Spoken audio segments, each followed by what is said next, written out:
श्रीमन नारायण। श्रीमन नारायण। श्रीमन नारायण। राधे राधे गुरुजी। राधे राधे।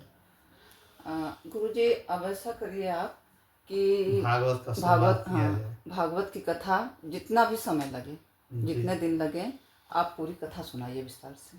जी जी। हम क्या सुनाएंगे सब हमारे प्रभु जी। गिरधर लाल गोपाल जी। चलिए ठीक है, भागवत पुराण आज से हम लोग प्रारंभ कर रहे हैं। जी। अब नियम से तो भागवत पुराण एक हफ्ते में होना चाहिए, सप्ताह श्रवण विधि है यह कि एक सप्ताह में होनी चाहिए, लेकिन मैं कोई सत्संग या व्यासपीठ से नहीं कह रहा हूँ, ये आपस में कहा जा रहा है, भगवान की हरि चर्चा है, तो जितने दिन लग जाए सारे रहस्य, सारे जितने भी अध्याय हैं सबको लेके चलेंगे। ठीक है जी। आराम से आप लोग सब इसको मनन करें, चिंतन करें, सुने। श्री गणेशाय नमः, श्री गणेशाय नमः, श्री गणेशाय नमः, श्री गणेशाय नमः, श्री राधा कृष्णाभ्याम नमः, श्री सीतारामाभ्याम नमः। ओम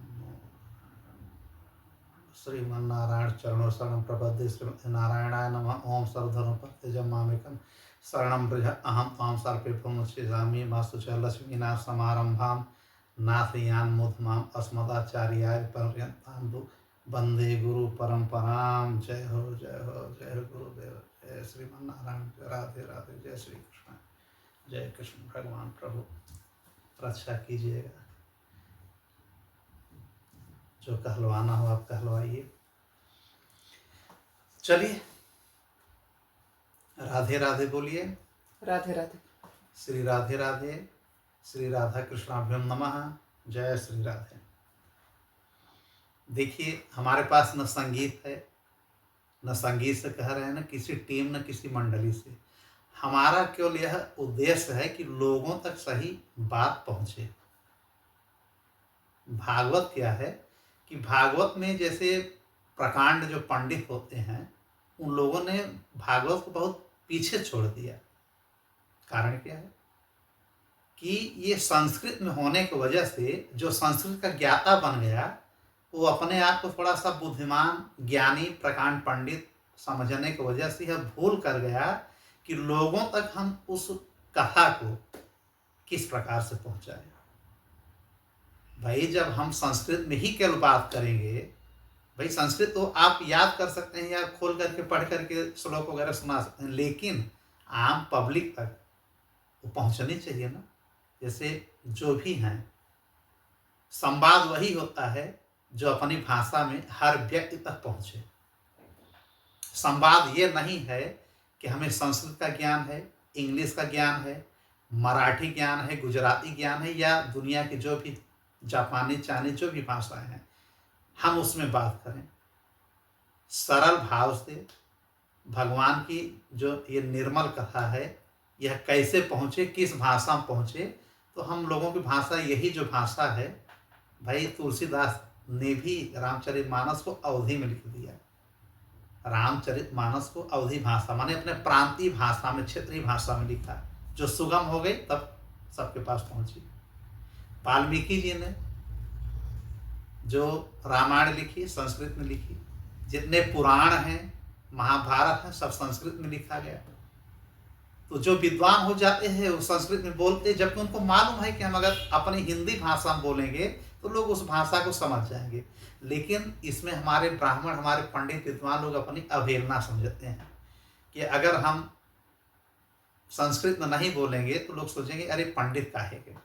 और उसी में क्या है कि भागवत और रामायण से लोगों की दूरियां बढ़ती गई। खैर अब तो ऐसा हो रहा है कि लोग संवाद अपनी भाषा में कर रहे हैं। ठीक है, तो हम लोग वैसे जो अभी मैं सुना रहा हूँ, कब से रामायण, भागवत और महापुराण ही तो मैं सुना रहा हूँ, लेकिन श्रीमद् भागवत के नाम से अब हम लोग क्रम से चलेंगे। अब इसमें जो भी समय लगेगा, 1 घंटे, आधे घंटे, पौन घंटे, जो ईश्वर बुलाएंगे उसको हम कहते चलेंगे। अब हम आ रहे हैं कि जैसे आपने कहा कि भागवत पुराण ना, ये भागवत है क्या? भागवत क्या है? जैसे पुराण लिखे गए, 17 पुराण लिखे गए पहले, 18वां पुराण श्रीमद् भागवत पुराण लिखा गया। अंत में सबसे अगर वेद व्यास जी ने कुछ लिखा तो श्रीमद् भागवत लिखा। ठीक है। एक समय हुआ क्या कि जब महाभारत इन्होंने लिख लिया, वेद व्यास ने वेदों को लिख लिया, विस्तारित कर दिया। वेद लिखा नहीं गया है, वेद तो ब्रह्मवाणी है, ब्रह्मा जी और गायत्री माँ से प्रकट हुआ है। यह ईश्वर की ही वाणी है जो मुनियों के द्वारा सुन सुन करके बाद में संकलन किया गया। तो इन्हीं वेद को 4 भागों में विस्तार रूप से इन्होंने बढ़ा दिया। इसीलिए इनका नाम कृष्ण द्वैपायन से महर्षि वेद व्यास रखा गया। ठीक है। तो महर्षि वेद व्यास जी ने 4 वेद का विस्तार किया, 6 शास्त्र लिखा, वेदांत सूत्र लिखा, ब्रह्मसूत्र, उपनिषद, ठीक, और 17 पुराण लिखने के बावजूद भी इनके मन में न जाने क्यों क्षोभ हो रहा था, मतलब बेचैनी हो रही थी, अशांति फैल रही। तो इनको लगा कि कहीं न कहीं कुछ कमी है। इतना पुराण लिखने के बाद इतना हम ज्ञान की चीजें हमने लिख दी, फिर भी मन को शांति नहीं मिल रही है। तो ये बद्रिकाश्रम में इनका आश्रम है, सरस्वती नदी के तट पे। ठीक है। वहाँ पे बेर का बगीचा ज़्यादा है, बैर का बगीचा ज़्यादा है, वहीं इनकी कुटिया है। इनके हजारों शिष्य वहाँ रहते थे। ठीक। और वहीं पे इन्होंने सब वेदों का, पुराणों का गठन किया, संकलन किया। तब जब इनको बेचैनी होने लगी तो उनको ये लगा कि हमारा ज्ञान अधूरा है, बेकार है, सब मन को बहुत बेचैनी हो रही है, न जाने क्यों हो रहा है, इस ज्ञान विज्ञान से कोई मतलब नहीं है। तो ये समस्त जितना भी इन्होंने लिखा था सबको जलाने का उद्देश्य बना लिए कि अब हम इस परंपरा को खत्म कर रहे हैं, वेद पुराण सब मैं जला दूंगा और इसमें मैं भी जल जाऊंगा। कहीं कहीं तो ये लिखा है कि वेद व्यास इतने क्षुब्ध हो गए कि जलने के लिए तैयार हो गए। और उस समय इनकी पत्नी जो बटिका थी, इनकी पत्नी का नाम, वेद व्यास की पत्नी का नाम बटिका था। इनके गर्भ में श्री गोस्वामी सुखदेव जी का आगमन हो चुका था। ये उस समय की मैं घटना बता रहा हूं। ठीक है।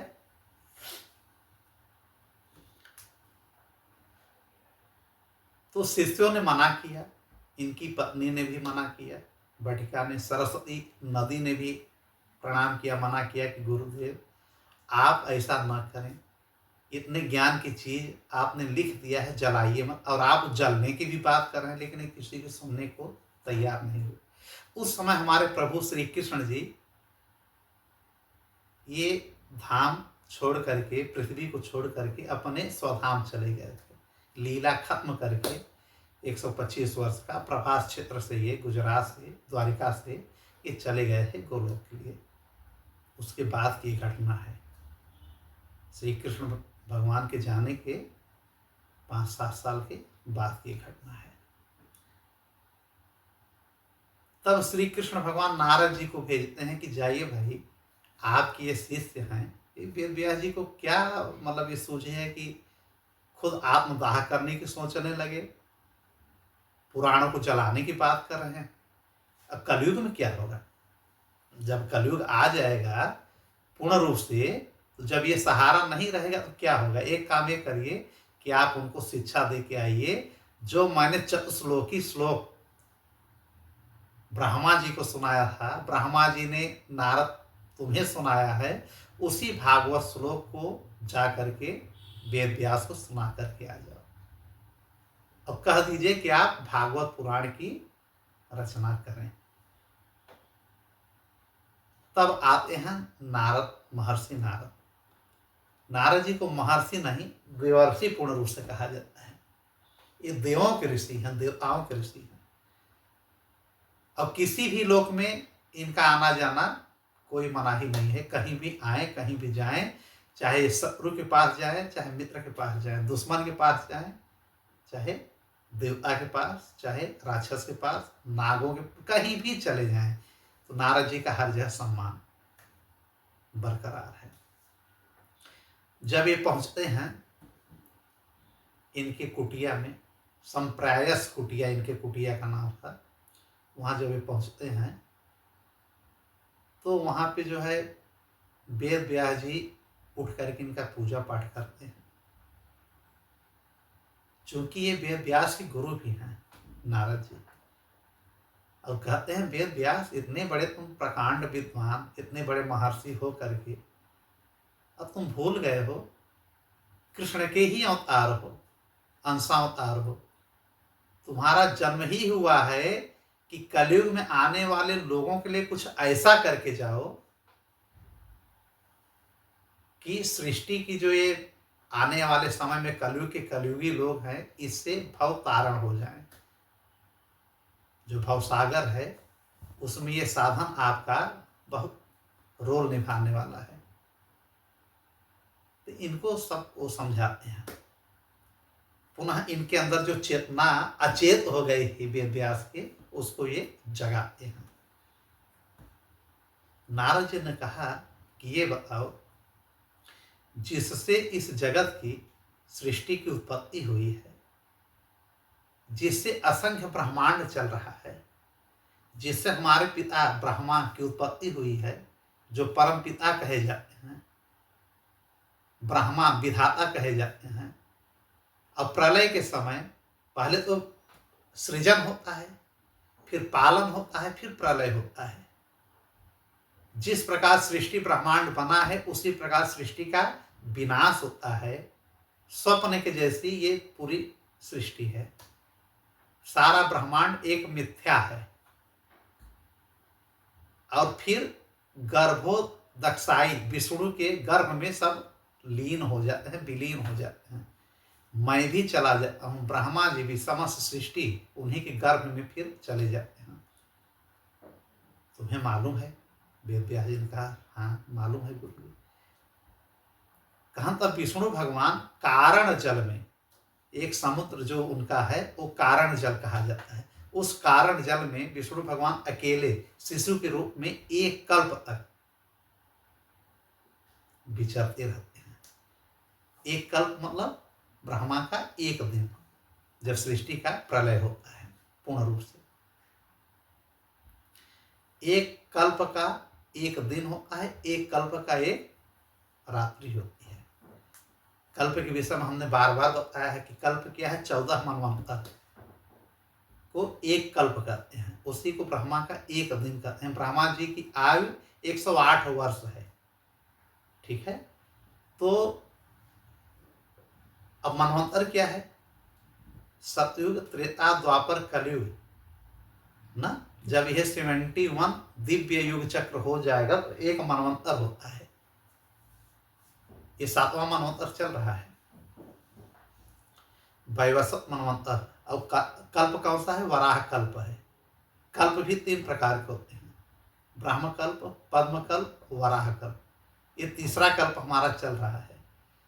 अब तीसरे कल्प में ये 7वां मनवंतर और 28वां युग चक्र चल रहा है। मतलब ये जो हमारा कलयुग है 28वां कलयुग है ये। ठीक है, इसके बाद सतयुग लग जाएगा। जो विनाश होना होगा हो करके फिर इसी युग में सतयुग लग जाएगा। जैसा भी द्वापर था 5200 वर्ष पहले, उसके बाद हमारा लग गया कलयुग। इसी प्रकार से जब 4,32,000 वर्ष पूरा होगा कलयुग का तो लग जाएगा सतयुग। तो वो सारे ज्ञान को बताते हैं कि जो जड़ नहीं है, जो चेतन है, जो निराकार होकर के भी साकार हो जाता है, प्रभु की महिमा को बता रहे हैं। जो परतंत्र नहीं है, स्वतंत्र है, क्षण भर में कुछ कर सकता है, उस प्रभु की महिमा तुमने लिखा, उनके दिव्य लीलाओं का बखान किया। वो अभी जन्म लेकर के इतना बड़ा महाभारत अधर्म को नाश करके इस सृष्टि से, इस पृथ्वी से गए हैं। उनकी दिव्य लीलाओं का, उनके अवतारों का उल्लेख किए हो तो कहाँ से शांति मिलेगी? इन्होंने कहा प्रभु मैं करूं क्या? कहा यही करो कि भगवान की समस्त अवतारों का, उनके भक्तों का, उनकी दिव्य लीलाओं का सब वर्णन करो। और भक्त और भगवान की महिमा लिखो। ठीक है, भक्त और भगवान की एक महिमा लिखो जिससे लोगों के अंदर भक्ति जागे। क्योंकि जो समय कलयुग का आने वाला है व्यास, यह बहुत असहाय है। इसमें लोगों की उम्र कम होगी, नाटे कद के होंगे। इस कलयुग में कोई किसी का सुनने वाला है नहीं।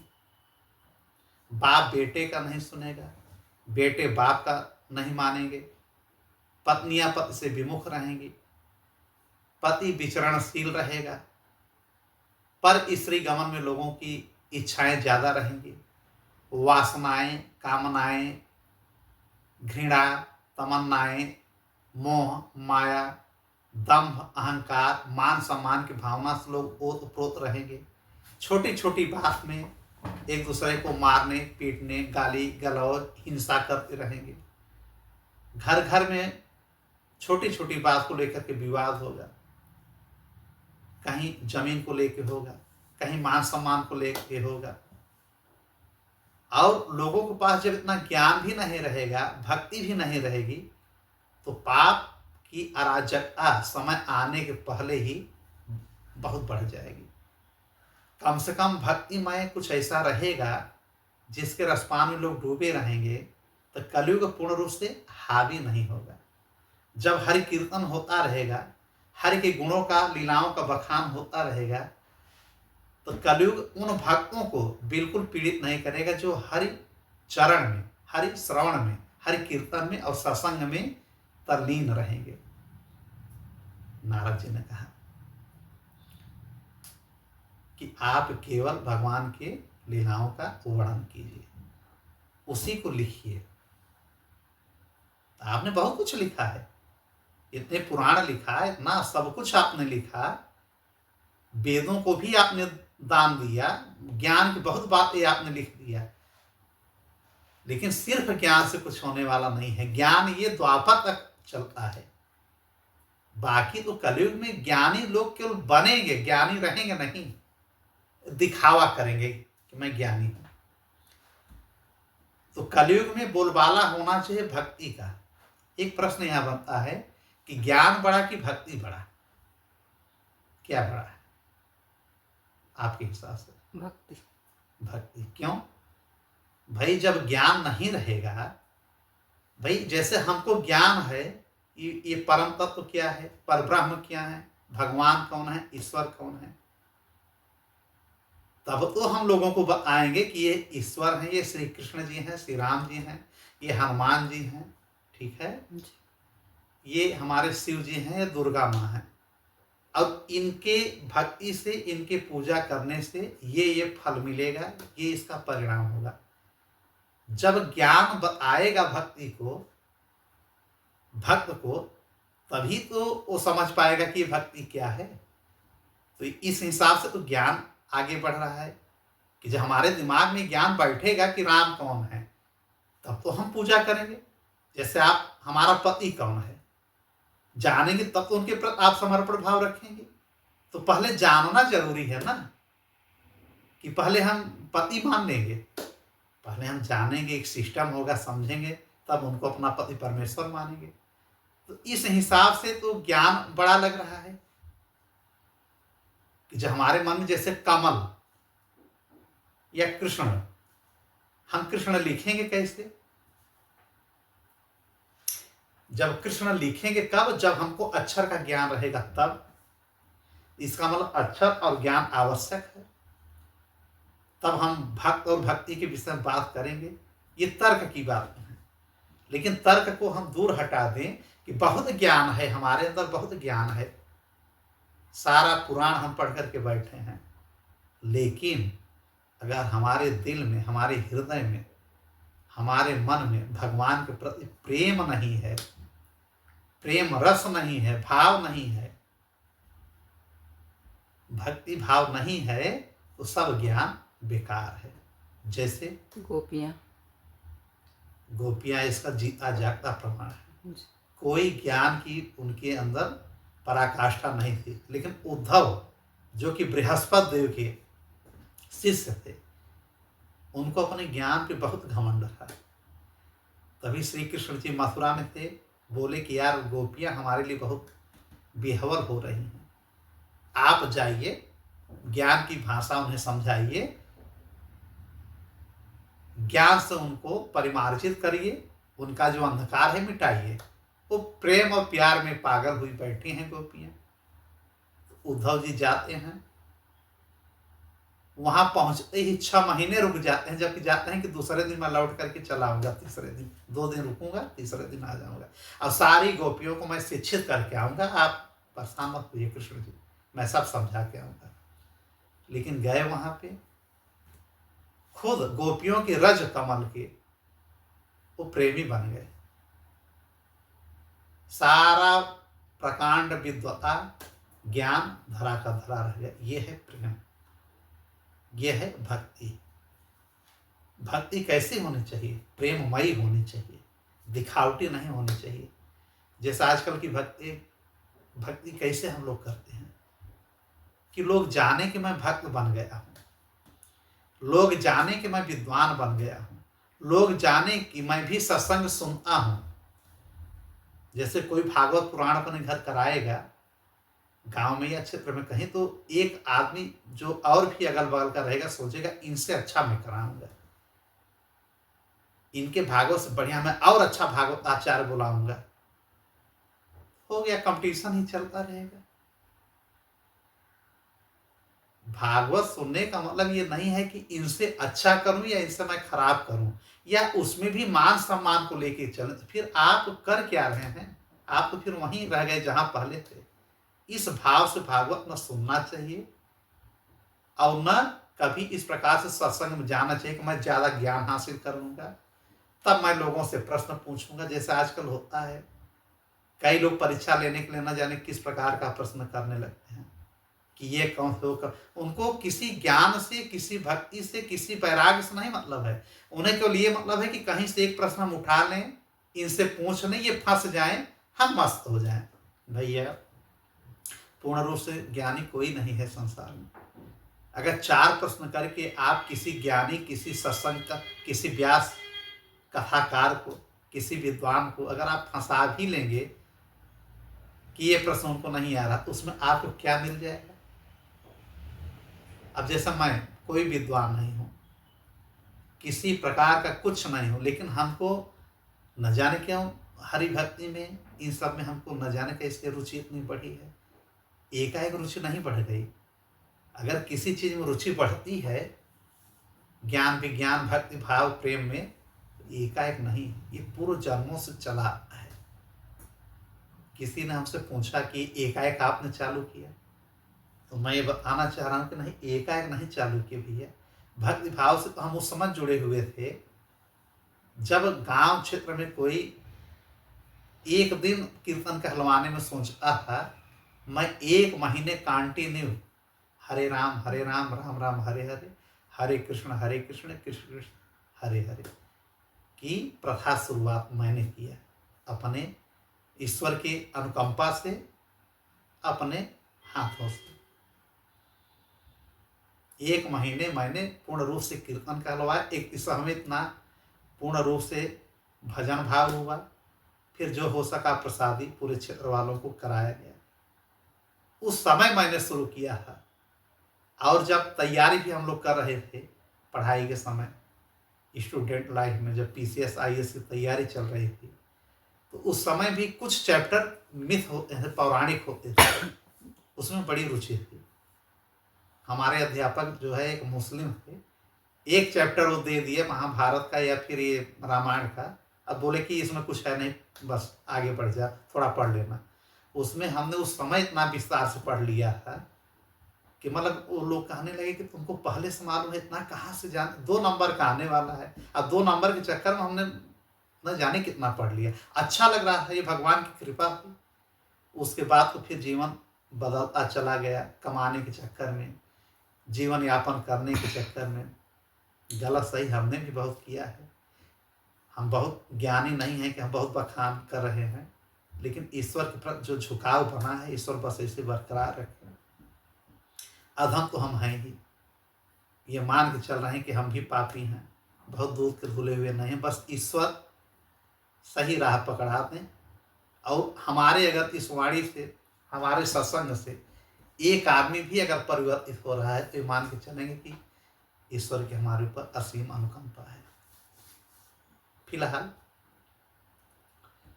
वेद व्यास जी को श्री नारद जी ने बहुत कुछ समझाया। अब वेद व्यास जी को सब समझ में आ गया कि सत्य क्या है। उन्होंने यहां तक कह दिया कि जितने पुराण और ये सब आपने लिखा है सब असत्य है, जिसमें प्रभु के समस्त अवतारों और लीला दिव्य गुणों का बखान नहीं है। इस ज्ञान को लेकर के तो गोबर हो गया है पूर्ण रूप से। गोबर भी किसी काम में आता है, गैया का अगर हो, जैसे हीरा हो, हीरा को आप कहाँ रखेंगे? किसी घूर में तो रखेंगे नहीं, मिट्टी में दबा के रखेंगे नहीं, उसके लिए एक अच्छा बॉक्स होगा, चमचमाता रहे। उसी प्रकार श्री हरि के नामों का, लीलाओं का, संकीर्तन का, दिव्य लीलाओं को आपने छोड़ दिया है व्यास। आप लिखिए उसको, तब आपको परम शांति मिलेगी। अब वेद व्यास जी की आंखें खुल गई कि सही बात, सत्य एक ही है, ईश्वर। आदमी कहता है ना कि सत्य बोलो, सत्य बोलो मतलब ईश्वर की वाणी बोलो। असत्य क्या है? अधर्म है। असत्य को ही अधर्म कहते हैं और सत्य को ही सत्य कहते हैं, ईश्वर कहते हैं। इसीलिए ईश्वर का एक नाम है सत्य नारायण। नारायण भगवान का एक नाम है सत्य नारायण।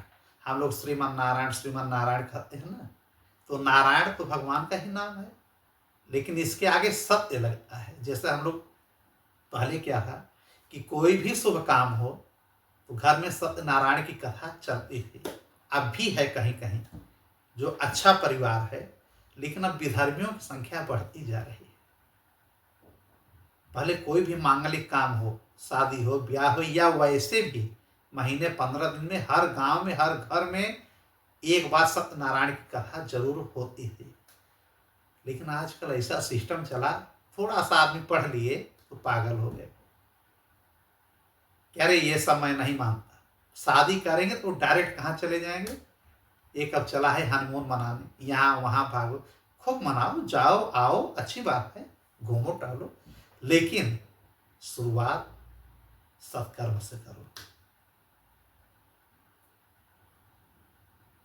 हरि भक्ति से करो, श्रीमन नारायण के तत्व ज्ञान को लेकर के। हम कह रहे हैं अगर हमने सत्यनारायण की कथा सुन लिया, उसके बाद हमको जो यात्रा करना हो करिए। शादी कर लीजिए, आप वृंदावन चले जाइए, अयोध्या घूम करके एक बार तीर्थ में आइए, प्रयाग में स्नान करिए, काशी जाइए, उसके बाद जो जाना हो जाए, जहाँ जाना हो जाइए। लेकिन प्रथा यही कलयुग है, यही नारद जी समझा रहे हैं कि कलयुग में कोई किसी का होगा नहीं, एकाकी परिवार हो जाएगा। आजकल परिवार एकाकी है ना, एकाकी मतलब सिंगल परिवार, यूनिटी नहीं है, भाई भाई का नहीं है। अगर हम 5 भाई हैं तो 4 भाई का दिमाग अलग है। अगर भाई जुड़ा भी रहेगा तो केवल इस लालच में कि इनसे मैं क्या लाभ ले लूं, और अगर आप लाभ नहीं पहुंचा पाए, आप आर्थिक लाभ नहीं पहुंचा पाए, या हर जगह उनके दुख में नहीं खड़े हैं, तो कोई प्रेम नहीं है, तब वो आपको धुतकार देगा। ये कलयुग का लक्षण है कि स्वार्थ के लेकर के ही सब प्रीत करेंगे, सब स्वार्थी हो जाएंगे, निस्वार्थ प्रेम बहुत कम रह जाएगा, रहेगा लेकिन बहुत कम रहेगा। सारी बातों को उन्होंने समझाया कि भक्त को भगवान से जोड़ने का तुम काम करो। ये भागवत की शुरुआत यहां से हो रही है, वेद व्यास जी का और नारद जी के बातचीत से। अच्छा, ये समझा कौन रहा है? ये कथा हम लोगों तक पहुंची कहां से? तो नारद जी फिर वहां से चले जाते हैं, 18वां पुराण फिर लिखते हैं, उसका नाम पड़ता है श्रीमद् भागवत पुराण, 18वां। इसके बाद इन्होंने कुछ नहीं लिखा वेद व्यास जी ने। ये लिखा कब गया? श्री कृष्ण के जाने के बाद लिखा गया, जब वो चले गए गोलोक। कहाँ लिखा गया? बद्रिकाश्रम में लिखा गया, पहले ये समझ लीजिए, ठीक है। फिर सुखदेव जी का आगमन होता है। सुखदेव जी को ये भागवत पुराण कंठस्थ कराते हैं, 18वां पुराण, ठीक है। और वही पुराण को सुखदेव जी सुनाते हैं राजा परीक्षित को सुखताल में, जिसका सुख तीरथ कहते हैं। कहाँ है? मुजफ्फरनगर में, हसीनापुर, दिल्ली के, वहाँ से राजपाट छोड़ करके गंगा किनारे यहाँ पे आ गए थे और वहीं पे ये बैठ गए थे एक हफ्ते में। जब इनको मरने का श्राप लगा परीक्षित जी को, तो जन्मेजय को राज सिंहासन पे बैठा करके स्वतः चले आए। फिर लाखों ऋषि मुनि वहां पर आए, लेकिन इनको श्रीमद् भागवत पुराण सुनाया किसने? सुखदेव जी ने, ठीक है। हम लोगों को किसने सुनाया? सूत जी ने।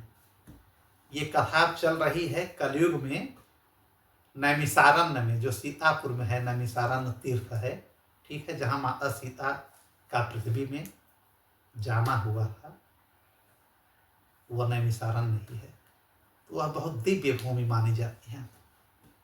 सृष्टि काल से ही विष्णु भगवान का जो सुदर्शन चक्र है, एक समय ब्रह्मा जी ने कहा कि हम लोग तपस्या कहाँ करें, जो भूमि सबसे शुद्ध हो वही बताएं। तो इन्होंने अपना चक्र छोड़ा सुदर्शन, श्री हरि भगवान ने कहा कि जहां ये जाकर के रुक जाएगा, उसी को धूरी को आप मान लीजिएगा कि बहुत दिव्य है, वहीं आप लोग तपस्या करिए। तो बैकुंठ से आकर के नैमिसारण्य में ये इनका सुदर्शन रुक जाता है। नैमिष, नैमिष का मतलब क्या होता है? कि चक्र की जो धुरी है, अरण्य माने जंगल, तो सुदर्शन ही वहां रुका, इसलिए उस नैमिष की वजह से नैमिसारण्य तीर्थ पड़ गया। तो जब कलयुग का आगमन हो गया, भ्रष्टाचार, मोह माया, निंदा करना, चुगली करना, हिंसा बढ़ना, ये सब जब पाप बढ़ने लगे, तो 88,000 ऋषि मुनि थे जो वहां पे तपस्या कर रहे थे नैमिसारण्य में। कितने? 88,000। उनको कहा जाता है सौनकादिक ऋषि।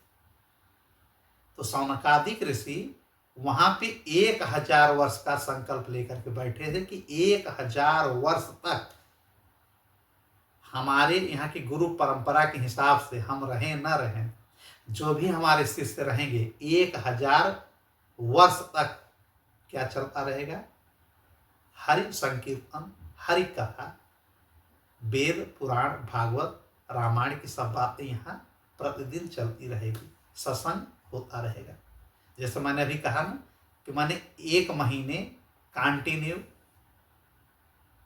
जब मैं शुरुआत कर रहा था अपने करियर का, उस समय हमारी इतनी इच्छा है, जिस समय हमको एंजॉय करने का समय था, भवकाल का जीवन था, खूब एंजॉय करो, लेकिन हमारे मन में उस प्रकार का एंजॉय कभी आया नहीं। 1 महीने हमने हरि कीर्तन कहलवाया कि जिससे सब लोग आए, कम से कम इसी बहाने सुने, और भगवान ने बड़े अच्छे ढंग से करा भी दिया। प्रतिदिन 1500 लोगों का भोजन, प्रसादी, उस समय तो आप लोग थे ही ना, उसके बाद फिर इतना अच्छा भंडारा सब प्रभु ने करा। मतलब ये शुरू से ही है लगा हुआ है। अब जहाँ यज्ञ होता है, पूजा होता है, वहाँ बड़ा अच्छा मन लगता है। अब तो भगवान ने पूर्ण रूप से इसी में हमको कहा कि चलो, इसमें तुम, उन्हीं की कृपा है जो हम उनकी कथा सुनाने आज हम बैठे हैं। अच्छा लगता है, कहीं कथा होती है तो बहुत अच्छा लगता है कि चलो सुनो, सुनाओ, जो भी करो श्रवण ही करिए, मत कहिए सुनिए ही, कम से कम सुनना भी बहुत बड़ा। अभी इसमें आगे हम सब बताएंगे, भक्ति का एक लक्षण है, सबसे नंबर 1 है श्रवण करना, कथा का पान करना, रसपान करना। तो इसी प्रकार से 1000 वर्ष का संकल्प लेकर के 88,000 ऋषि मुनि वहां बैठ गए, और लाखों लोग आकर के वहां पर नैमिसारण्य में प्रतिदिन कथा सुनते सुनाते, आपस में ही गद्दी पे बैठ जाते। फिर एक दिन आए सूत जी। ये सूत जी कौन है? इनका नाम था उग्रश्रवा। इनका नाम उग्रश्रवा था। ये समस्त तीर्थों को घूमते हुए वृंदावन से लेकर के कुरुक्षेत्र से होके काशी प्रयाग होते हुए पहुंच गए नैमिषारण्य में। तो वहां जब पहुंच गए तो सौनकादिक ऋषि बहुत खुश हुए। इनको काफी समय तक वहां इन लोगों ने रोक लिया। तो वहां पे सौनकादिक ऋषियों को इन्होंने समस्त पुराण का कथा सुनाया, 18वां पुराण, जिसमें उन्होंने कहा कि सबसे प्रमुख पुराण जो है, जो श्रीमद् भागवत पुराण है, वही कथा सबसे निराली है। और कलयुग में सबसे ज्यादा अगर कोई महत्वपूर्ण और कलयुग के लोगों के लिए लाभदायक है, औषधि है, वो है श्रीमद् भागवत पुराण। उन्होंने ही बताया कि जिस समय परीक्षित को, सम्राट परीक्षित जी को श्री सुखदेव गोस्वामी जी कथा सुना रहे थे श्रीमद् भागवत का, उस समय मैं वहां पे बैठा हुआ था। उनके मुख से मैंने सब सुना है, और जो मैंने सुखदेव जी के मुख से सुना है वही श्रीमद् भागवत पुराण सौनकादिक ऋषि तुम लोगों को मैं सुना रहा हूं। उन लोगों के निवेदन पे उन्होंने उसी को सुनाया। सौनकादिक ऋषियों ने कहा कि आप संत समाज के भूषण हैं। सूत जी को कि आप संत समाज के भूषण हैं, आप आ गए, आप व्यासपीठ पे बैठ गए तो हम लोग अब तर जाएंगे। आप वही कथा सुनाइए जो सबसे अच्छी हो, निराली हो, कलयुग के लोगों के लिए इसका फल मोक्ष प्राप्ति के हेतु हो। क्योंकि कलयुग में कोई न भगवान के प्रति इतना यज्ञ कर पाएगा, न तप कर पाएगा, न ज्ञान हासिल कर पाएगा, तो ऐसा क्या करें। तो उन्होंने कहा बस भगवत पुराण को हम सुन लें तो हमारी मुक्ति, हमको मोक्ष मिल जाएगा, जो भी हम चाहेंगे वो प्राप्त हो जाएगा। किसने कहा? सूत जी ने सौनकादिक ऋषियों को। फिर उन्होंने ही बताया, अब हम जो कथा हम लोग सुनेंगे सुनाएंगे, ये नैमिषारण्य से होकर के आएगी। मतलब इस कथा में क्या क्या मिलेगा? इस कथा में जो सुखदेव जी ने सुनाया है वो मिलेगा, गोकर्ण जी ने जो सुनाया है वो मिलेगा, सनकादिक ऋषियों ने जो नारद जी को सुनाया है वो मिलेगा, नारद जी जो सुनाए हैं वेद व्यास जी को वो मिलेगा। तो मोटी मोटा पहले हम समझे कि भागवत का ये शुरुआत कहाँ से हुआ। भागवत का ये शुरुआत गोलोक से हुआ। गोलोक में श्री कृष्ण जी ने ब्रह्मा को यह ज्ञान दिया 4 श्लोकों में। ब्रह्मा जी ने उस 4 श्लोक को नारद जी को दिया, नारद जी ने वेद व्यास जी को दिया, वेद व्यास जी ने उस 4 श्लोक को 18,000 श्लोकों में परिवर्तित कर दिया। देखिए ये है वेद व्यास की विद्वता। इसका मतलब भागवत पुराण में 18,000 श्लोक होते हैं, 12 इसका स्कंध है और 335 इसका आयात है। चैप्टर समझ लीजिए, ठीक है। ये है ये महापुराण के ये विवरण में विस्तार में 18,000 श्लोक, 12 स्कंद और 335 अध्याय समझ लीजिए। जो लेसन चैप्टर हम लोग कहते हैं वो इसमें है। तो इसमें उनके लिखने का यही मतलब है कि जो हम ये भवसागर समुद्र में डूबे हुए हैं, कैसे हमारा बेड़ा पार होगा। तो सूत जी बताते हैं कि जो कथा हमने वहां पे सुना सुखदेव जी से, वो कथा मैं सौनकादिक ऋषि तुम लोगों को मैं सुना रहा हूं, ध्यान से सुनिए। तो यही उन्होंने शुरुआत किया।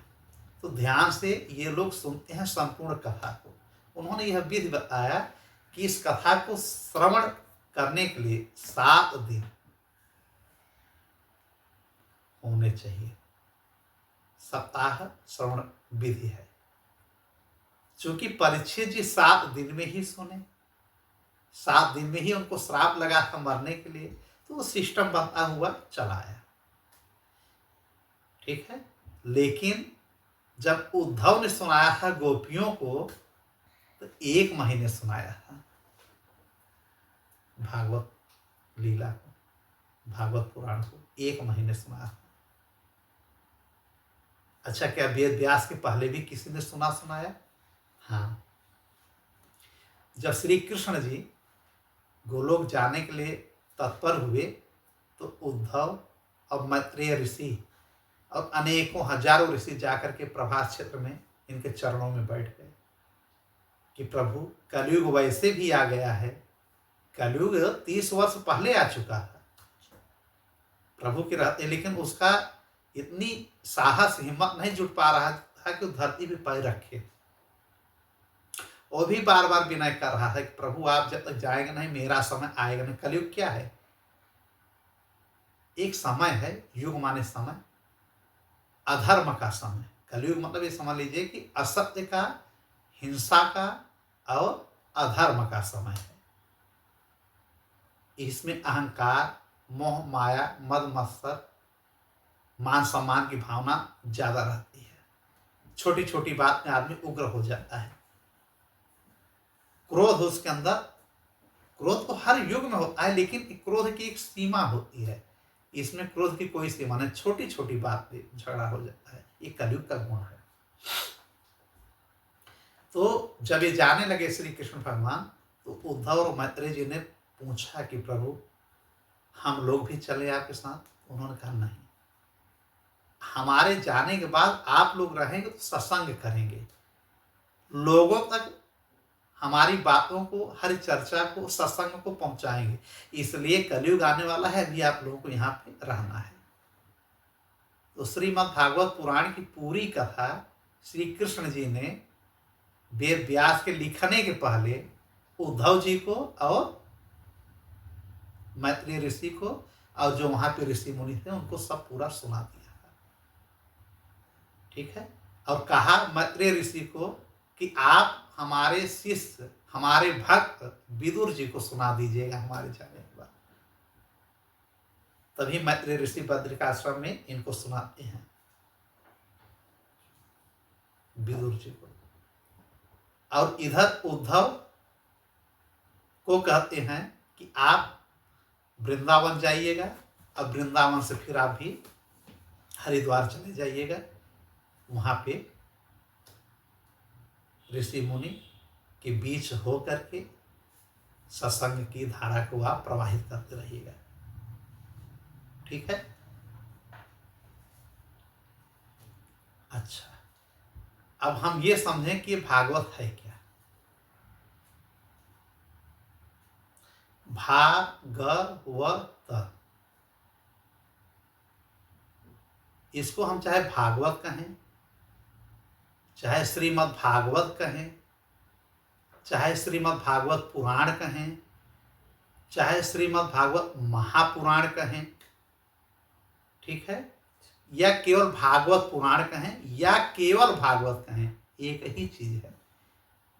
लेकिन इसका शुद्ध नाम अगर हम समझें तो सबसे अच्छा हमें लगता है कि इसको हम सुख शास्त्र कहें, सुख शास्त्र कहें।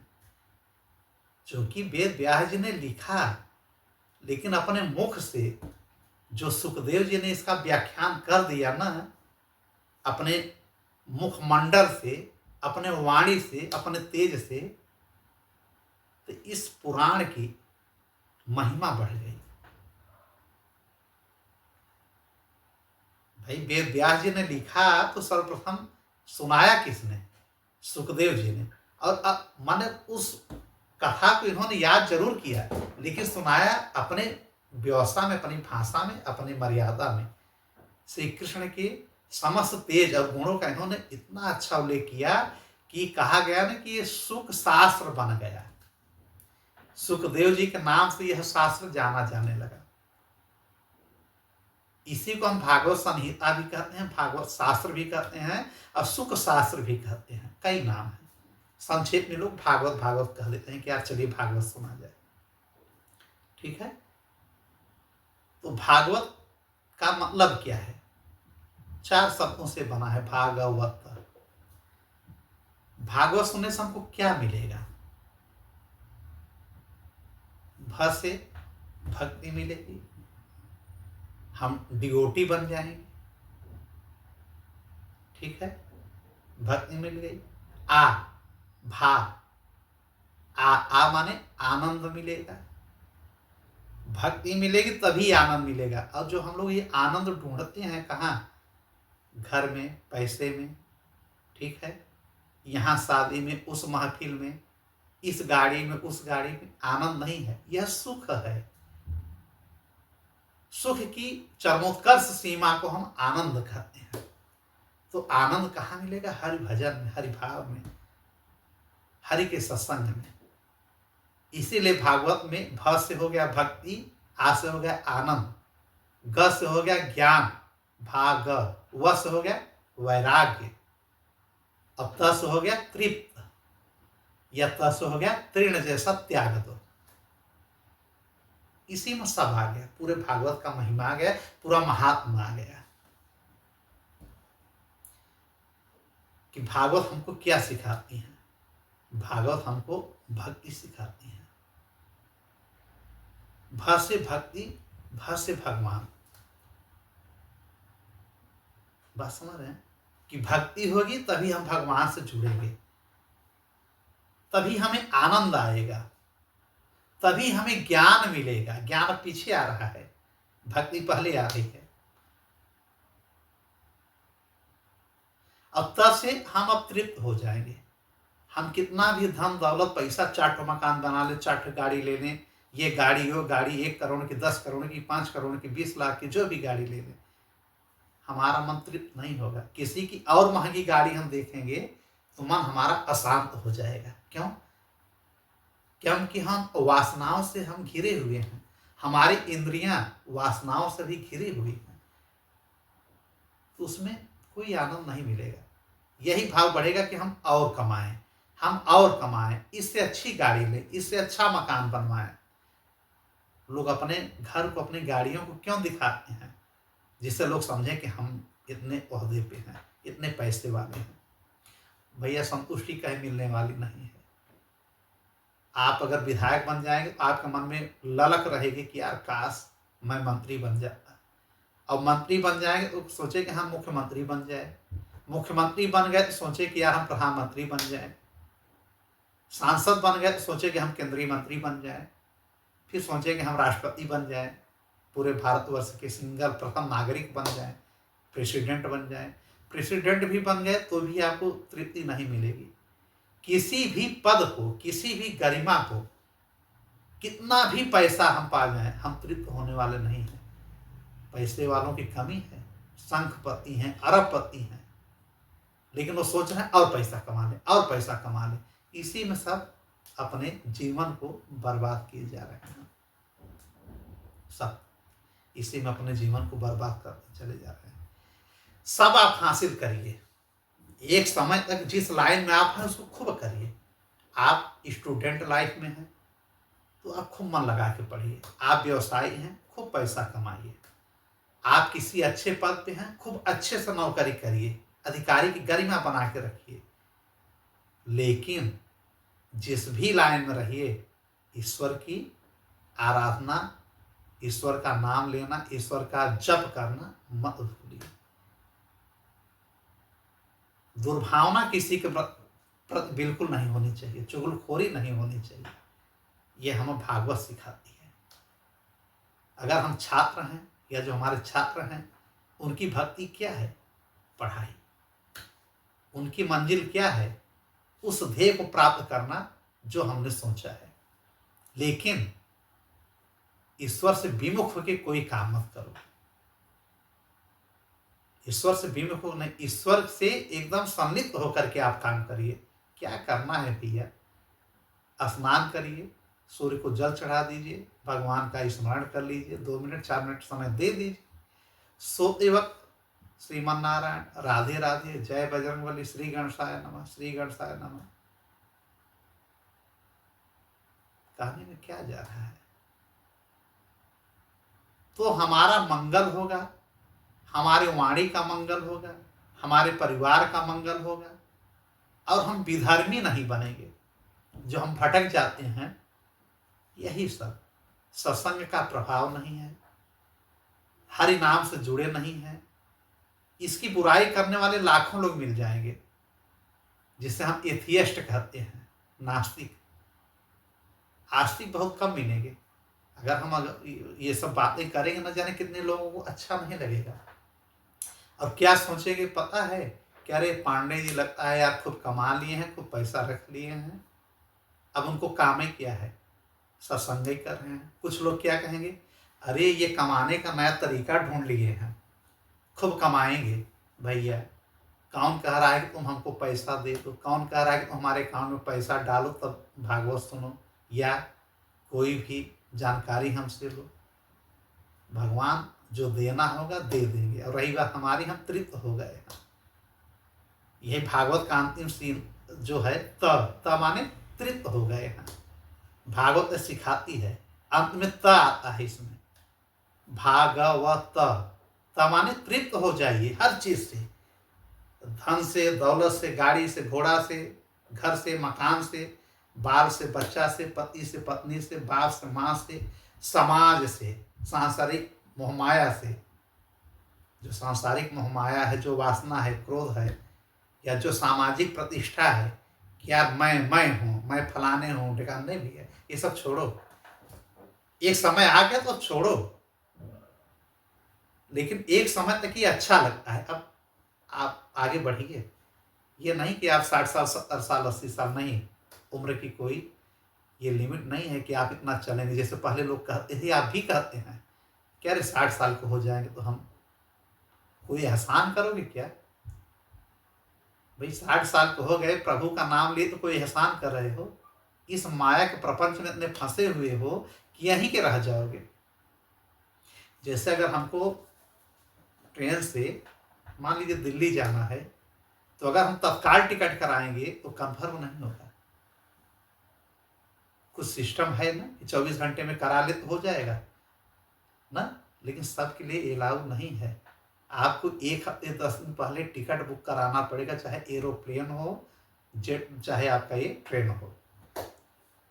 जब हमारे यहाँ इस लौकिक धरा पे ये नियम है कि अगर एक जगह से दूसरे जगह जाना है तो हमको टिकट पहले कंफर्म कराना है, टिकट हमको बुक कराना है, तो इस लोक में ये सिस्टम है, तो हमको पारलौकिक जाना है। माने परा माने बाहरी, लौकिक माने देश, मतलब ऐसे विदेश में जाना है, ऐसे देश में जाना है जहां हम लोगों को कुछ नहीं पता। यहाँ पे हमारा घर है, पैसा है, पावर है, मनी है, सब कुछ है, परिवार है। अगर हम कहीं हैं तो लौट के आएंगे कि हमारा एक गंतव्य स्थान है, हमको वहां पहुंचना है, मालूम है। लेकिन भैया ये मालूम है कि हम लोग यहाँ से अगर हमारी मृत्यु आएगी तो हम कहाँ जाएंगे? क्या वहाँ हमारे पिताजी मिलेंगे? क्या वहाँ हमारा भाई मिलेगा? क्या वहाँ हमारा सगे संबंधी मिलेगा? मेरा दोस्त मिलेगा? कोई नहीं मिलेगा। इसीलिए हरि नाम का टिकट यहीं कराना पड़ता है, और बहुत साधारण है। कोई भी उम्र हो, किसी से अच्छे गुरु को आप स्वीकार कर लीजिए, उनका जो गुरु मंत्र हो उसको आप जपिए, दीक्षा लेकर के हरि भगवान एक अच्छे जगह पहुंचा देंगे जहां से आपको शांति मिलेगी। इस धरा पे शांति नहीं है, इस धरती का नाम ही है अशांति, मृत्यु लोक। इसी को हम दुखालय कहते हैं। हम लोग एक धर्मशाला में है, ये संसार ही एक धर्मशाला है, एक कुटुंब में बन गया है। जैसे अगर हम लोग कहीं जाते हैं तीर्थ में, एक रात्रि के लिए किसी धर्मशाला में रुक जाते हैं, वहां पे अनेकों लोग मिलते हैं, अनेकों लोग। मैं यहाँ से आया हूँ पुष्कर से, मैं राजस्थान से, मैं प्रतापगढ़ से, मैं उज्जैन से आया हूँ। सब बातचीत करेंगे, रात भर सब बातचीत करेंगे। सुबह क्या होता है, सब अपने अपने घर चले जाएंगे। उसी प्रकार से ये हम लोगों का जो देह मिला है, जो काया मिला है, और जो परिवार रूपी नामक की हमारी जो संस्था कुटुंब मिला है, ये भी न जाने कहाँ कहाँ से आई हैं। आया आदमी अकेला, सारे रिश्ते सारे संबंध बन गए यहाँ पे, सारे रिलेशन यहीं पे बने और यहीं पे बिगड़ जाएंगे। धीरे धीरे क्रमशः बना और धीरे धीरे क्रमशः यह टूटता चला जाएगा। वो चाहे कोई लड़ाई करके छोड़ दे रिश्ते को,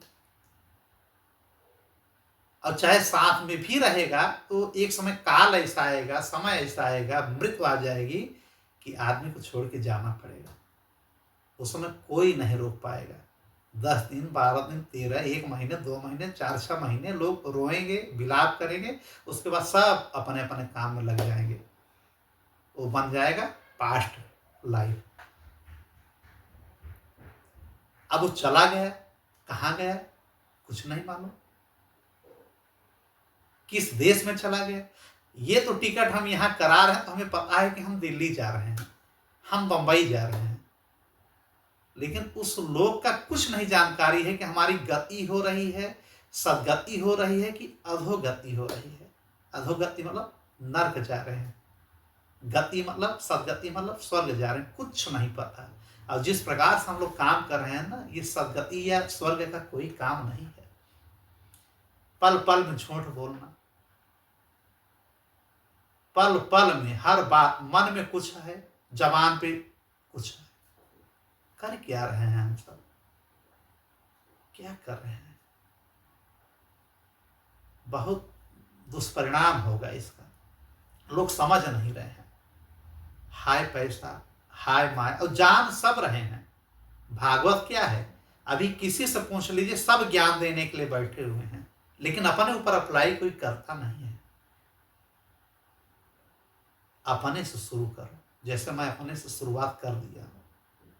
लोगों को शुरुआत ही अपने से करना चाहिए। तो भागवत हमको यही सिखाती है कि कोई किसी का नहीं है, सारे रिश्ते यहीं बन गए हैं भैया, और सारे रिश्ते यहीं बिगड़ जाएंगे। जितने वेद हैं, सारे वेद यही समझाते हैं कि ईश्वर के अलावा कोई सत्य नहीं है। सब जितने भी रिश्ते हैं असत्य हैं। एक समय हमको कितना अच्छा लगता है कि हमारे 5 भाई हैं, हमारी माँ है, हमारे पिताजी हैं, उन्हीं को मैं अपना जीवन समझता था। एक समय ऐसा है, झटका पे झटका मिला, भाई छोड़ते हुए चले गए। ये भी नहीं समझे कि ये क्या करेगा, कैसे करेगा, क्या खाएगा, क्या पिएगा। गरिमा, पद, पैसे के चक्कर में सब छोड़ दिए। खैर, यह ईश्वर की लीला है। ठीक है, जो होता है सब अच्छे के लिए होता है। किसी को नहीं पड़ी है कि आप क्या हैं, कैसे जिएंगे, कैसे खाएंगे। केवल आपसे लाभ लेने के लिए हर व्यक्ति बैठा हुआ है। तो भागवत यह समझाती हैं, सिखाती हैं कि भैया, जीवन को हमने बहुत नाश किया है। हर पथ पे, हर मार्ग पे हम झूठ, प्रपंच, काम, वासना, ईर्ष्या, द्वेष, इसी से हम जूझ रहे हैं। यही हमारे मन में है भी। इससे थोड़ा हम बाहर आए, हम बाहर आए। अपने जो सद्मार्ग हैं, सच्चे कर्म हैं, उसको करते हुए प्रभु की लीला का बखान करें, प्रभु का थोड़ा सा गुणगान करें।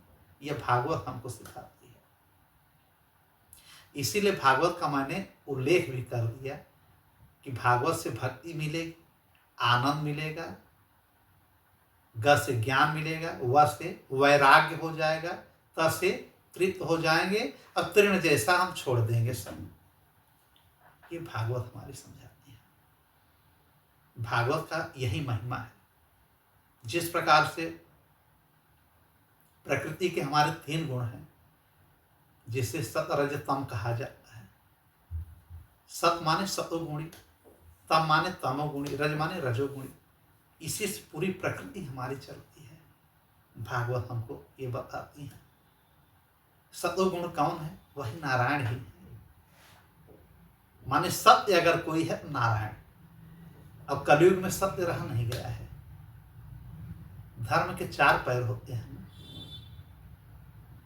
जिसमें एक है सत्य, एक है दान, एक है दया, एक है शौच।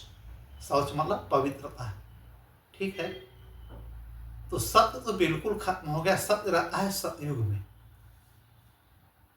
इस समय जो धर्म के, जैसे गाय है, गाय के 4 पैर होते हैं ना, उसी प्रकार धर्म के 4 पैर होते हैं, जिसमें सत्य भी खत्म हो गया है, एक पैर टूट गया, शौच भी टूट गया। शौच माने पवित्रता रह नहीं गई है। कब कहाँ खाना है, कहाँ पूजा करना है, किस प्रकार से क्या करना है, कोई शौच नाम की चीज नहीं रह गई। रह गया एक ही इस समय कलयुग में है, वो है दान। दया भी चला गया है। दया दिखावटी में हम लोग करते हैं। अरे इतना परेशान है, अरे पांडे जी आप इतना परेशान हैं, अरे हम तो सोचते हैं आपके पास बड़ा पैसा है, आपको ऐसे कैसे, हम हैं ना आपके साथ हैं, और अभी आप बुला लेंगे कि भैया आप चले आइए, या भैया हमको 10,000 20,000 की जरूरत है ना, फौरन आदमी बहाना बना लेगा। क्या, अरे यार पहले हाँ हमारे पास रखा हुआ था 20,000 रुपये, यार आपने अगर कल कहा होता, कल क्यों नहीं कहे, आप शर्मा क्यों रहे थे, कल आपको बोलना चाहिए था, आज मैं यार लड़के का फीस जमा कर दिया, या आज वहां कर दिया। मतलब हर बात झूठ, मतलब असत्य का बोलबाला, हर बात पे अधर्म, हर बात पे असत्य। एक धर्म जो हमारा एक पैर है दान है, वो भी टूटा हुआ है। बात समझ रहे हैं, जैसे 4 युग होता है उसी प्रकार 4 पैर होते हैं धर्म के। धर्म क्या है, धर्म क्या है, धर्म क्या है? धर्म वही है जो हमारे वेदों ने, हमारे पुराणों ने हमको ये बताया है कि किस प्रकार से हम क्या काम करें कि वो तर्क संगत हो, हिंसात्मक न हो, ईश्वर के प्रति वो समर्पण भाव हो। जैसे जीवन हमारा है, जीवन का फल हमारा क्या है? जीवन का फल नहीं है कि हम जिज्ञासु बने, और वो भी कैसा जिज्ञासु बने, तत्व जिज्ञासु बने। तत्व क्या है? परमात्मा है। बात समझिएगा। धर्म का मतलब हो गया जो धारण करने योग्य हो, साधारण भाषा में। और जीवन का सार का क्या मतलब रह गया? ये जीवन क्यों मिला है? केवल खाने पीने, मैथुन करने के लिए, गाड़ी घोड़ा से चलने के लिए और लड़ाई झगड़ा करने के लिए, कि लड़के की शादी करनी है, लड़की की शादी करना है, ये पढ़ाना है, वो पढ़ाना है। भैया ये सब करो, लेकिन केवल यही करोगे, सदैव ब्याह करते रहोगे कि कुछ और भी सोचोगे? चूंकि बहुत दुर्लभ योनि है। योनि माने मतलब गर्भ समझ लीजिए। इस योनि में जो आता है ना भैया, बहुत आखिरी चरण में आता है। 84 लाख योनियां होती हैं ना, आखिरी योनि ये है मनुष्य की। हाँ, जैसे मृत्यु के बाद भी आप फिर मानव योनि में जा सकते हैं। यथा मति तथा गति। मृत्यु के समय जैसा आप सोचेंगे, जैसा हम सोच रहे हैं मरते वक्त कि यार हम काश फिर से मानव बन जाते और ढेर सारा हम पैसा कमाए, ढेर सारा, तो आप क्या बनेंगे मालूम है? सर्प बनेंगे, सर्प योनि में जाएंगे। नाग, नागों को मालूम रहता है कि कहाँ पे खजाना है, तो बिल खोद करके, बिल जो बनाए रहते हैं होल, वहां पे ही बैठे रहते हैं जहां पे पैसा ही पैसा, स्वर्ण ही स्वर्ण हो। और नागों में, सर्पों में खुद मणि होता है। तो भगवान कहते हैं जाओ भैया तुम नाग बन जाओ, सर्प बन जाओ। अब जो सोचता है कि हमारे पास 10 लड़के हों, 20 लड़के हों, मैं प्रधानी लड़ूंगा, मैं चुनाव लड़ूंगा, वो आगे चल के सुअर बनता है। खूब लपेटो रहो भैया। माने कि जैसा आप सोचेंगे वैसा आप बनेंगे। ये अंतकाल की मैं बात कर रहा हूं। तो हर चीज का एक विज्ञान होता है, हर चीज की एक सोच होती है। जैसे कि हमको सोचना चाहिए कि हमको स्वर्ग मिले, नहीं। मरते वक्त केवल ये सोचना चाहिए कि वो चेहरा अगर किसी का सामने आए तो केवल नारायण का आना चाहिए। ये घर वालों को भी चाहिए कि अगर आदमी की मृत्यु का समय है तो सत्संग शुरू कर देना चाहिए या भगवान का फोटो सामने रख दो। अब उनके मुख से कहवाइए राधे राधे श्रीमन नारायण, जो राम राम राम कह सकें, जो नाम कह सकें उस नाम को अंत समय में कहना चाहिए, जिससे दिमाग में अंतकाल में मति उनकी ईश्वर में लग जाए, तब उनको सदगति मिलेगी। किसी भी लोक में जाएंगे वो ताड़ित नहीं होंगे, पीड़ित नहीं होंगे, उनको कष्ट नहीं पहुंचेगा। तो हम लोगों को चाहिए ना कि अभी एक बालक को चोट लग जाती है या अपने शरीर में, तो कितना कष्ट होता है भैया। वहां जब हमको यातना शरीर मिलेगा भोगने के लिए, ये शरीर नहीं रहेगी तो पंचतत्व का यहीं विलीन हो जाएगा।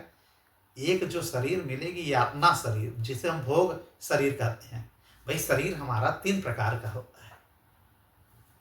शरीर बॉडी हमारे 3 प्रकार, एक स्थूल शरीर होता है, एक सूक्ष्म शरीर होता है, एक कारण शरीर होता है, ठीक है, जिसे कायिक शरीर भी कहते हैं। स्थूल शरीर क्या है? ये हमारा ढांचा, इसी को हम बॉडी कहते हैं, काया, ठीक है। यह सुख दुख भोगने के लिए बना है, देखो मार लगेगा, ठीक है। और एक होता है सूक्ष्म शरीर जो अंदर है, जिसमें हमारी आत्मा रहती है, उसको सुख दुख से कोई मतलब नहीं है। वो केवल एक प्राण वायु है, एक पुंज है, एक लौकिक पुंज है, जिससे आप बोल रहे हैं, श्वसन कर रहे हैं, उत्सर्जन कर रहे हैं, प्रजनन कर रहे हैं, चल रहे हैं, जैविक क्रियाएं जो कर रहे हैं वो प्राण वायु के रहते हुए कर रहे हैं। प्राण वायु जैसे निकल जाएगी ना भैया, ये सारा शरीर इससे रख जाएगा। कोई दफना देगा, कोई जला देगा या चिलका हुआ खा लेगा। शरीर के कितने गति होते हैं? 3 प्रकार की गति मिलती है, या तो जला दिए जाओगे, या दफना दिए जाओगे, या सड़क पे कहीं ऐसे पड़े रहोगे, कुत्ते बिल्ली सब खा लेंगे। यही शरीर का, इस शरीर के साथ होने वाला है, होता चला आया है, ठीक है। यही 3 प्रकार से इसका निवारण किया जाता है। सबसे अच्छा माना गया है अग्निदाह संस्कार, ऋग्वेद में भी इसका जिक्र है, ऋग्वेद में। तो जैसे हमने धर्म के विषय में कहा कि धर्म है क्या, आदमी बहुत बातें करते हैं कि धर्म से काम करो। धर्म क्या है? जो धारण करने योग्य है वही धर्म कहा जाता है। धर्म के भी एक देवता हैं जो श्री कृष्ण के वामांग से प्रकट हुए थे। उन्हीं धर्म से 2 लड़के भी पैदा हुए थे, जिन्हें हम नर नारायण ऋषि कहते हैं, जो आज भी बद्रिकाश्रम में लुप्त ढंग से तपस्या कर रहे हैं। ये धर्म कहाँ है? हमारे पास है, आपके पास है, अगल बगल है। जैसे आदमी करता है ना कि अंधेरे में गलत काम कर गया, कोई नहीं जान रहा है, गलत काम कर गया, अपने पावर से कोई केस नहीं बन पाया, अपने पावर से, मनी से, व्यवस्था से सब हला भला कर दिया, या नहीं जान पाया तो सब छिपा हुआ है। लेकिन अगल बगल ही हमारे धर्म हमेशा वायु रूप में, अप्रकट रूप में रहते हैं। वो सब साक्षी बनते हैं कि हमने पर्दे के आड़ में या कहाँ गलत कहाँ सही किया है। जब हमारी मृत्यु होती है ना भैया, तो हम लोग जब जाते हैं नरक या स्वर्ग, जहाँ भी जो हमारी वहाँ पे लिपिबद्ध रहता है, लिखा पढ़ी चित्रगुप्त के द्वारा, यमराज जी इसको देखते हैं, पढ़ते हैं, डिस्प्ले करवाते हैं, और धर्म वहाँ पे साक्षी होते हैं। धर्म से पूछा जाता है कि जो लिखा पढ़ी हुआ है सही हुआ है, तो धर्म कहेंगे हाँ मैं साक्षी हूँ। इसने कमरे में एक लड़की के साथ बलात्कार किया है, इसने कमरे में अपने पत्नी को मार डाला है, इसने कमरे में धन जो संपदा लूट के लाया था गाड़ दिया है, कोई नहीं देखा है। मतलब ये मत सोचिए कि जहाँ, अब जैसे बंद कमरा है ना, प्रकाश नहीं पहुंच रहा है लेकिन वायु पहुंच रही है ना, ऑक्सीजन हमारा पहुंच रहा है ना, इस आत्मा में वायु पहुंच रही है। उसी प्रकार से वायु में ही विलित रहते हैं धर्म देवता। उनको बनाया ही इसलिए गया है कि संपूर्ण ब्रह्मांड में, सृष्टि में आप वायु के रोम रोम में आप उपस्थित रहेंगे। कौन गलत कर रहा है, कौन सही कर रहा है। चूंकि पृथ्वी लोक पे या ब्रह्मांड में कोई भी ऐसा कोर्ट नहीं है, कोई भी ऐसी न्यायपालिका नहीं है, कोई भी ऐसा शासन प्रशासन का तरीका नहीं है जो कि हर एक बात को साक्षी माने या उनकी प्रत्येक अपराध का, पाप का वो दंड दे सके। कितने तो मर्डर लोग ऐसे कर देते हैं, जैसे सुपारी ले लेकर के लोग मार रहे हैं, कि पकड़ भी यही नहीं आता कि किसने मार दिया, कहाँ फेंका, पकड़ में नहीं है। यहाँ बचे हो लेकिन चलो ऊपर तो चलो। जैसे यहाँ पे कुछ लोग स्त्रियों के साथ बलात्कार किए, उसके मन के खिलाफ किए, वो कुछ नहीं बोल पाई, न्याय नहीं मिला, चलो ठीक है अब ऊपर चलो। जब उस नरक में चलोगे, खैर नरक ऊपर नहीं होता है, सबसे नीचे, पाताल के नीचे भी होता है, सबसे नीचे होता है, ऊपर तो स्वर्ग लोक होता है।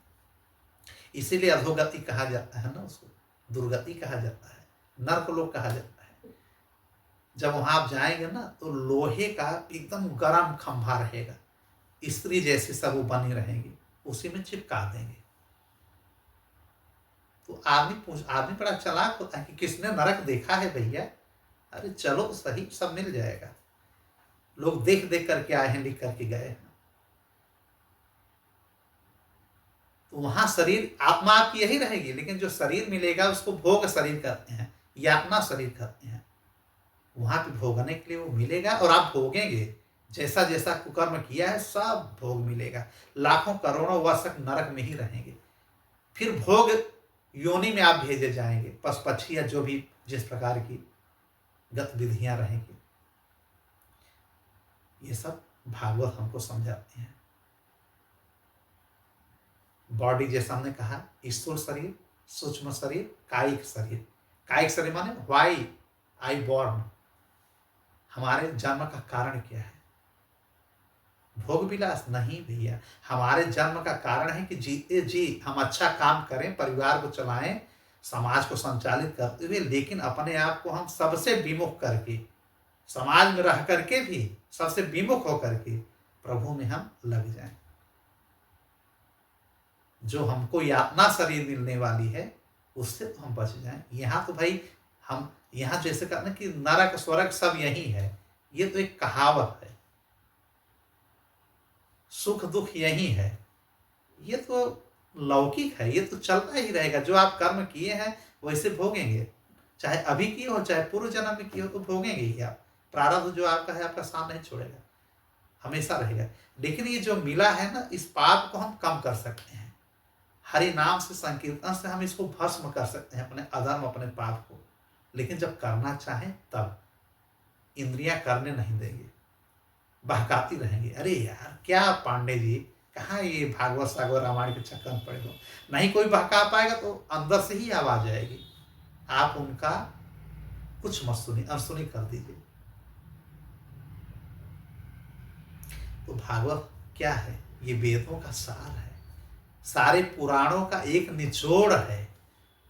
ये जैसे पका हुआ फल है, इसमें रस ही रस है, इसमें गुठली गुच्छा नहीं है। इसका एक एक शब्द मार्मिक है, तत्वपूर्वक है, ज्ञान विज्ञान से भरा हुआ है। जैसा कि हमने कहा ना कि जीवन क्या है, जीवन का हमारा तत्व क्या है, क्या है जीवन का फल, क्या है तत्व, क्या है तत्व की जिज्ञासा रखना, परमात्मा की चाह रखना, अपने आप को इस योनि से मुक्त करके भगवान का बना लेना। अगर हम पृथ्वी पर भी आए तो कम से कम इससे दुर्गति तो हमारे न होने पाए, कुछ हम ऐसा करें। उसका एक ही कारण है, हरि नाम, सत्संग भाव। और धर्म का फल क्या है भाई? आदमी कहता है कि यार मैं ये काम करूंगा तो मुझको क्या मिलेगा, हर जगह प्रश्न होता है कि यार मैं वहां जाऊंगा तो मुझको क्या मिलेगा। तो उसी प्रकार से अगर हम धर्म करेंगे तो हमको क्या मिलेगा? हमको मुक्ति मिलेगी। धर्म का फल क्या है? मुक्ति है, मोक्ष है, निर्वाण है, कैवल्य है। ठीक है, अब ये मुक्ति क्या है? ये जो बार बार हम लोग भव सागर में आ रहे हैं, संसार में आ रहे हैं, लौकिक पारलौकिक बार बार घूमना हो रहा है, परम शांति को पा जाए। परम शांति मतलब पूर्ण रूप से हम शांत हो जाएं, ईश्वर के चरणों में बैठ जाएं, उनके स्थान पे चले जाएं, फिर उनकी जहाँ कृपा हो वो जहाँ भेजेंगे वो हमारे लिए अच्छा होगा। जैसे एक पिता अपने पुत्र को गलत जगह कहीं नहीं भेजेगा, डांटता रहेगा, नहीं बेटा वहां मत जाओ, गलत चीज है। उसी प्रकार अगर हम परम पिता के पिता परमेश्वर ईश्वर के पास पहुंच गए तो हमको वहीं भेजेंगे जहां हमारे लिए अच्छा होगा। कहीं हम उनके पार्षद बन गए, उनके चरणों के दास बन गए, उनके लोक में रहने लिए। जैसे अभी हम जिस लोक में हैं, भारत लोक में है, भारतवर्ष में है, ठीक है। इसी प्रकार वो लोक है, गोलोक है, वैकुंठ लोक, जो भी लोक है, अगर ऐसे लोक में हम पहुंच गए भैया बेड़ा पार हो गए। स्वर्ग भी नहीं ठीक होता है, जो सुरधाम है उसको सुरधाम कहते हैं, जो इंद्र का है, वो सब वहां केवल आप भोग भोगिए। यहाँ जैसे कम भोग पाए हैं वहां और अच्छे से भोगिए, भोग करके फिर जमीन पे गिर जाइए, फिर नए सिरे से जीवन का शुरुआत करिए। तो क्या इतने कम समय में हमारी सदगति हो सकती है? बिल्कुल। एक राजा खटवांग थे, खटवांग, ये अयोध्या के राजा है। देवासुर संग्राम में इंद्रलोक में गए और जब इंद्र की सहायता करके चलने लगे तो इंद्र से इन्होंने पूछा कि अब मैं युद्ध से और राजाओं के बीच राजा बन के थक गया हूँ, थोड़ा सा ये बताइए कि हमारे उम्र कितना है? तो ज़्यादा उम्र होगा तो हम और भोगेंगे, और कम अगर होगा तो हम अपने साधन कुछ अपनाएंगे कि कैसे हमारा मोक्ष मिले, मुक्ति मिले। इंद्र ने कहा कि जैसे आप धरती पे जाएंगे आपके पास केवल 48 मिनट रहेगा। कितना? 48 मिनट्स। स्वर्ग में है, यहाँ नहीं दिखाई देगा। जैसे अब बताइए, खटवांग ऋषि अयोध्या आते हैं, तत्काल राज्य को छोड़ कर सरयू नदी में बैठ जाते हैं। 48 मिनट। कब? जब उस धरती पे पहुंचे तब, मतलब 48 मिनट के अंदर वो भगवान को पा गए। क्यों? एक पल के लिए भी उन्होंने पलक नहीं झपकाया, न राज्य के विषय में सोचा, न पति पत्नी के विषय में सोचा, न ही किसी अन्य अर्थव्यवस्था, राज्य व्यवस्था, सामाजिक व्यवस्था, सबको त्याग दिया पल भर में, और वो हरि के हो गए। परीक्षित का क्या हुआ? एक छत्र सम्राट पूरे विश्व के सबको तृण जैसा त्याग दिए कि मेरा कोई बालक नहीं, मेरा कोई राज्य नहीं, कुछ नहीं।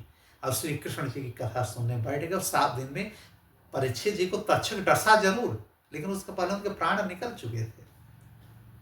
परीक्षित का एक काया, जो हमने कहा ना, स्थूल शरीर ही बचा था।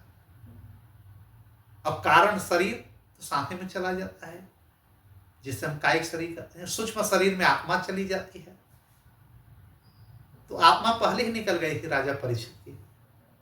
सुखदेव जी कथा सुना रहे हैं, 7वां दिन हुआ, उसी समय बोले कि अब तुम गोलोक के लिए जाओ, कृष्ण भगवान आए लेने के लिए। तक्षक आए, डसे, उसके पहले निकल गए। तक्षक तो इनके केवल बॉडी को डसा, भस्म किया, ये थे ना। ये बताइए भगवान की लीला, ये भागवत करती है। ठीक है, तो सर्वश्रेष्ठ, अब धर्म जैसे है, सर्वश्रेष्ठ धर्म क्या है? सर्वश्रेष्ठ धर्म है भक्ति करते हुए भगवान की प्राप्ति करना। सब धर्मों में सबसे बड़ा धर्म, ज्यादा मतलब जटिल हम लोग ना जाए, बस धर्म यही समझें कि धर्म हमारा है भक्ति, परमात्मा को पाना, निष्काम प्रेम करना, निस्वार्थ प्रेम करना। ये सब एक गुण है धर्म के, भक्ति के, कि अगर हम किसी का काम सहयोग कर रहे हैं तो उसमें बहुत जिज्ञासा न रखें कि हर जगह हमको लाभ ही मिले। बिना काम किसी के बीच में हम इंटरफियर ना करें। तो ये धर्म है श्री कृष्ण की, परमात्मा की, हरि की, नारायण की भक्ति ही हमारा सर्वश्रेष्ठ धर्म है। ये हमको भागवत सिखाती है।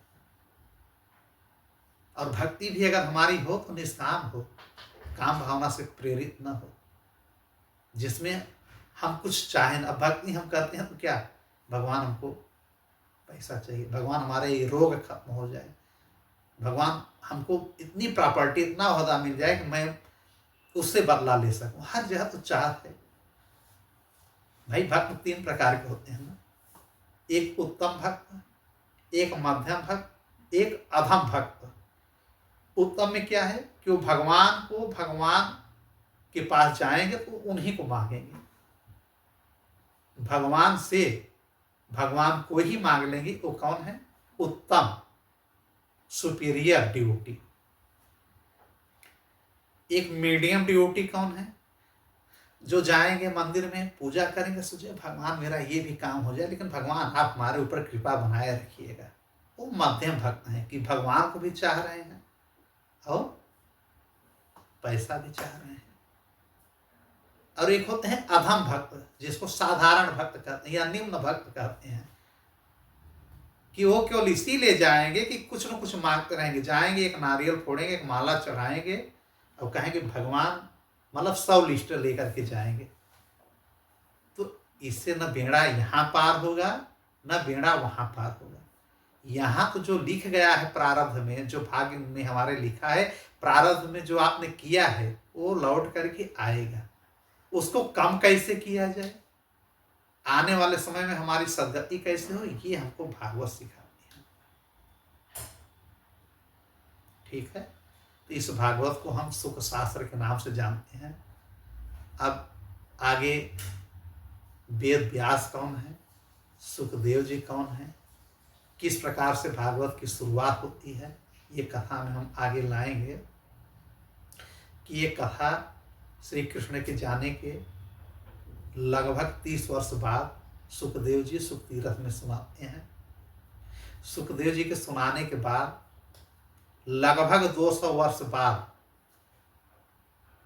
गोकर्ण धुंधुकारी को सुनाते हैं भागवत को, और उसके लगभग 30 वर्ष बाद, मतलब 30 वर्ष उधर हुआ, 200 वर्ष इधर हुआ, 30 वर्ष इधर, मतलब 260 वर्ष बाद, सुखदेव के लगभग 260 वर्ष के बाद यही कथा सनकादिक ऋषि सुनाते हैं नारद मुनि को बद्रिकाश्रम में।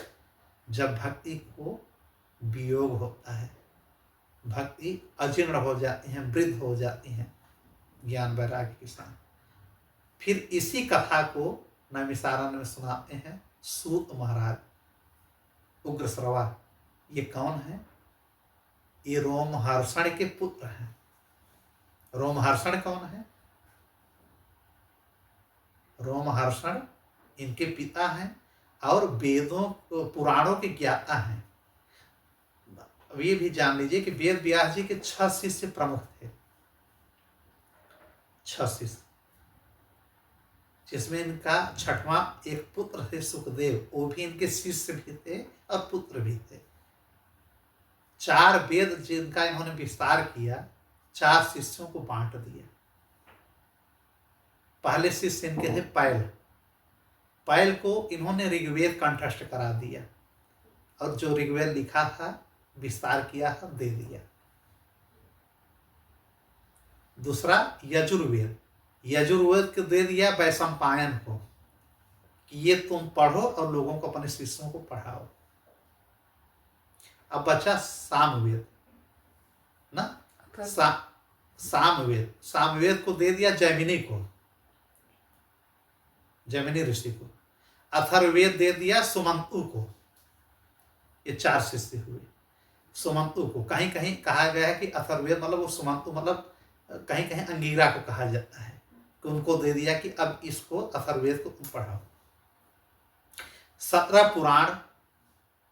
पुराण का ज्ञाता उन्होंने बना दिया रोमहर्षण को। ठीक है, ऋषि रोमहर्षण को 17 पुराणों का ज्ञान उनको दिया, मतलब सूत को सारा पुराण उन्होंने कंठस्थ करा दिया, 17 पुराण उनको पकड़ा दिया। कितने शिष्य हो गए? 5। अब एक बचे 18वां पुराण, जो श्रीमद् भागवत महापुराण है। इसको जो है इन्होंने दे दिया अपने 6वें शिष्य और अपने पुत्र को सुखदेव जी को। इस प्रकार से उन्होंने डिवाइड करके सब कुछ अपने शिष्यों के माध्यम से समस्त संसार में पहुंचाया। ठीक है, तो अब हम इसी प्रकार से रोमहर्षण ने अपने बेटे को पूरा पुराण सुनाया, कंठस्थ कराया। और सूत जी के गुरु कौन हैं उग्रश्रवा के? यही सुखदेव जी। वहां सुन के आते हैं, वही सूत जी यहाँ। रोमहर्षण तो मर चुके हैं ना। रोमहर्षण को बलदाऊ बलराम ने सौनकादिक ऋषियों के बीच में ही, महाभारत के समय जब ये निकल गए थे हरजह तीर्थ में बलराम जी, तो यहीं पे रोमहर्षण आके कथा सुना रहे थे। कहाँ पे? नैमिषारण्य में ही। माने सूत जी के पिताजी रोमहर्षण, उनको भी सूत जी कहा जाता है, लेकिन उनका नाम है रोमहर्षण। रोमहर्षण का मतलब कि कथा इतनी अच्छी सुनाते थे कि रोम रोम खिल जाता था। लेकिन जब ये जाते हैं बलराम जी, कथा वहां सुनते हैं, तो देखते हैं कि कृष्ण का ये नाम ही नहीं ले रहे हैं कहीं पर। ज्ञान तो बहुत है, लेकिन भक्ति भाव नहीं है रोमहर्षण में, और नहीं इनको प्रणाम ही करते हैं। वो जान रहे हैं कि शेषनाग के अवतार हैं बलराम, तो बलराम जी बाद में इनको हल से वहीं मार देते हैं, व्यासपीठ पे ही, नैमिषारण्य में ही। तो सौनकादिक ऋषि सोचते हैं कि ये तो बड़ा मतलब गलत हो गया। तब वो समझाते हैं कि ये पूर्ण रूप से अधर्म का काम कर रहे हैं। ज्ञान बांट जरूर रहे हैं, लेकिन इस ज्ञान में हरि का नाम कहीं आ रहा है, श्री कृष्ण का नाम आ रहा है, उसको काट दे रहे हैं। जब श्री कृष्ण की लीलाओं का बखान ही नहीं करें, तो काहे के मतलब ये आप लोग वही सब कंठस्थ कर देंगे। फिर बोले कि अगर आप लोगों के लग रहा तो मैं इनको जिला दे रहा हूं, लेकिन इनकी उम्र पूरी हो चुकी है रोमहर्षण की। उन लोगों ने कहा हमको कथा कौन सुनाएगा? तब बलराम जी ने आशीर्वाद दिया कि इनका जो बेटा है उग्रश्रवा, ज्ञानी तो है ही, मैं उनको वरदान दे रहा हूं कि समस्त जितने भी पुराण हैं, जितने भी महाभारत या जो भी ग्रंथ हैं, उपनिषद हैं, जो भी शास्त्र हैं, सब उनको कंठस्थ हो जाएगा। तो वही सूत जी, रोमहर्षण के पुत्र हुए उग्रश्रवा, वही आकर के सौनकादिक ऋषियों को सारा पुराण सुनाते हैं, जिसमें भागवत पुराण का जिक्र होता है। ठीक है, तो आज शुरुआत है, इतना हो गया। अब अगले प्रसंग में हम व्यास जी के जन्म से लेकर के, सुखदेव जी के जन्म से लेकर के भक्ति महारानी का, वैराग्य ज्ञान का, सबका उल्लेख किया जाएगा। ठीक है, बस इतना समझ लीजिए कि ये सब जो भी भागवत में है, ये सुन लेने से जीवन तृप्त हो जाता है। हम तो भाई कथा ही कथा पूरा सुनाएंगे, कोई संगीत, कोई गान, कोई इसका है नहीं, इसलिए और एंजॉय मिलेगा। क्योंकि पुराण में सीधा लिखा है, नारद जी ने कहा कि अब आजकल जो कलयुग में भटक भटक करके देख लिए हम ना, तो उन्होंने कहा कि लोग कथा को बेच रहे हैं, कथा को व्यापार बना लिए हैं, और भगवान का नाम कथा में कम ले रहे हैं, दुनियादारी ज्यादा कर रहे हैं, प्रपंच की बातें हो रही हैं। इसलिए भागवत लोगों तक पहुंच नहीं पा रही है, इसलिए ज्ञान, वैराग्य और भक्ति निर्बल हो गए हैं। इसकी कथा अब हम कल से शुरू करेंगे, अगला प्रसंग। अब ईश्वर चाहे इसको हमको 21 प्रसंग में लेकर के जाएं, चाहे 1 महीने सुनवाएं, अब वही सुनवाएंगे, जो होगा फिर देखा जाएगा अगले प्रसंग में। ठीक है, राधे राधे, राधे राधे। श्रीमान।